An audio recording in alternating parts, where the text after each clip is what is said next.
Visakha Saipriya beach resorts లో జనవరి 28, 29 తేదీలలో bureau of police research and development, Andhra Pradesh prisons and correctional services ఆధ్వర్యంలో correctional administration 9వ జాతీయ స్థాయి సదస్సును ప్రారంభించిన కేంద్ర హోమ్ అఫైర్స్ మంత్రి బండి సంజయ్ అనంతరం జైలులో ఖైదీలు తయారు చేస్తున్న వస్తువుల స్టాళ్లను సందర్శించారు.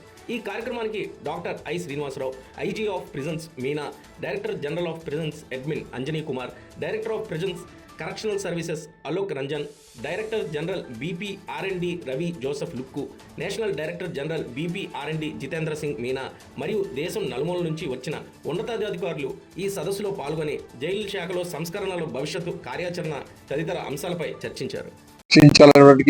ఒక మనస్తత్వం, ఒక ఆలోచన వాళ్ళ పట్ల తయారు చేయాలని చెప్పి ఒక బృహత్తర ప్రణాళికతోని, ఒక మంచి ఉద్దేశంతో ఈ జైళ్ళ ఆధునీకరణ మనం ప్రారంభించడం జరిగింది.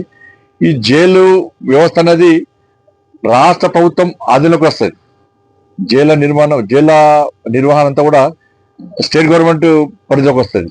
అయినప్పుడు కూడా కేంద్ర ప్రభుత్వము నిర్వహణ విషయంలో కానీ, అనేక రకాల ఆలోచన విషయంలో కానీ రాష్ట్రాలకు సహకరిస్తూ వస్తున్నది. కాబట్టి రాబోయే రోజుల్లో కూడా అయితే కేంద్ర ప్రభుత్వము, నరేంద్ర మోడీ గారు, అమిత్ షా గారు ఏ ఆలోచనతోని ఈ జైళ్ళ విషయంలో, జైల ఖైదీల విషయంలో కానీ, జైల ఆధునీకరణ విషయంలో కానీ, ఖైదీల సురక్ష విషయంలో కానీ, మహిళా ఖైదీల విషయంలో కానీ, పేద ఖైదీల విషయంలో కానీ మార్పు విషయంలో ఏ విధంగా ఆలోచిస్తారో దాని భవిష్యత్తులో కూడా దీన్ని అమలు చేసి ముందుకు తీసుకునే ప్రయత్నం చేస్తాం. ఇంకా మంచి మంచి ఆలోచనతో ముందుకు పోయే ప్రయత్నం చేస్తున్నాం.